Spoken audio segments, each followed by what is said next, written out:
দর্শক, এই মুহূর্তে মিরপুরে আছেন আমাদের বিশেষ প্রতিনিধি জিয়া খান, সরাসরি যুক্ত হচ্ছে তার সাথে। জিয়া, অগ্নিকাণ্ডের সবশেষ অবস্থা আমাদের জানাবেন। মিথিলা, আমি ঠিক যে জায়গাটিতে দাঁড়িয়ে আছি, ঠিক আমার পিছনে যে অগ্নিকাণ্ডের যে ঘটনাস্থল, আপনার মাধ্যমে নিশ্চয়ই দর্শকরা সেই দুর্ঘটনাস্থলের ধোঁয়া যেটা এখনো বেরোচ্ছে সেটা দেখতে পাচ্ছে। এবং ফায়ার সার্ভিসের পক্ষ থেকে কিন্তু আমাদেরকে এখনো নিশ্চিত করা হয়নি যে তারা আগুনটি নিয়ন্ত্রণে আনতে পেরেছেন। তবে তারা কাজ করছেন। ফায়ার সার্ভিসে এই পর্যন্ত 12টি ইউনিট এখন পর্যন্ত কাজে যোগ দিয়েছেন। পাশাপাশি ফায়ার সার্ভিসের সঙ্গে কিন্তু এখানে বাংলাদেশ সেনাবাহিনী, পুলিশ সহ অন্যান্য আইন শৃঙ্খলা বাহিনীর সদস্য যারা, তারাও এসে এই আগুন নিয়ন্ত্রণে তারা কাজ করে যাচ্ছেন। তবে ফায়ার সার্ভিসের পক্ষ থেকে এখন পর্যন্ত আমাদেরকে 9টি মৃতদেহের সন্ধান তারা দিয়েছেন এবং তারা জানিয়েছেন যে এখন পর্যন্ত তাদের যে তথ্য, তাতে তারা 9 জনের মৃতদেহ তারা ভিতরে, অর্থাৎ যে দুর্ঘটনাস্থল পোশাক কারখানা যেটি, সেটির দ্বিতীয়তলা তারা দেখতে পেয়েছেন।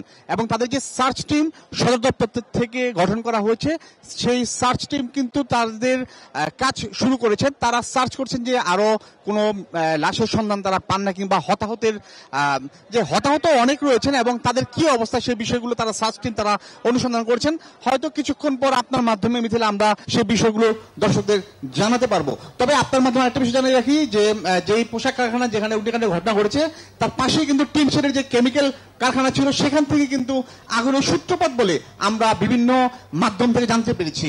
এবং সেই কেমিক্যাল গোডাউন, সেটি থেকে কিন্তু এখন পর্যন্ত আগুন জ্বলছে এবং সেটি আগুন নিয়ন্ত্রণ আনতে বেগ পেতে হচ্ছে ফায়ার সার্ভিস সহ অন্যান্য আইন শৃঙ্খলা বাহিনীর সদস্যদের।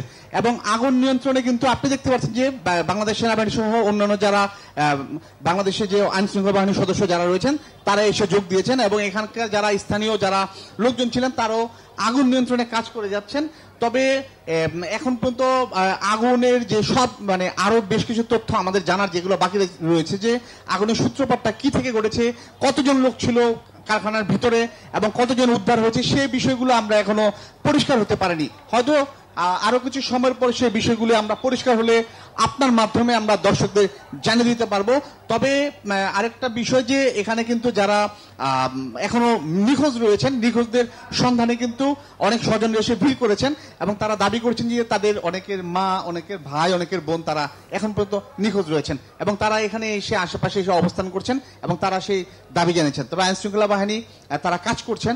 হয়তো আর কিছুক্ষণ, কতক্ষণ সময় লাগতে পারে সেই বিষয়টা কিন্তু এখন পর্যন্ত তারা আমাদেরকে নিশ্চিত করে বলতে পারেনি। যে আগুন নিয়ন্ত্রণ সহ পুরো দুর্ঘটনাস্থলের যে ঘটনার যে আসল যে পরিস্থিতি, চিত্র যেটা আমাদের সামনে সবসময় তারা তুলে ধরেন, সেই বিষয়গুলো তারা কখন নাগাদ জানতে পারবেন। আগুনের সবশেষ পরিস্থিতি কিংবা সেখানে হতাহতের কি পরিমাণ হতাহত কিংবা আগুনের সূত্রপাত কি থেকে, সেই বিষয়গুলো জানতে আমাদের আরো বেশ কিছু সময় লাগবে বলে আমরা ফায়ার সার্ভিস সহ অন্যান্য আইন শৃঙ্খলা বাহিনী তাদের সঙ্গে কথা বলে আমরা জানতে পেরেছি। তো মিথিলা, এখন পর্যন্ত 9 জনের যে মৃতদেহ, সেটিরই সন্ধান আমরা পেয়েছি। পাশাপাশি বেশ কয়েকজন।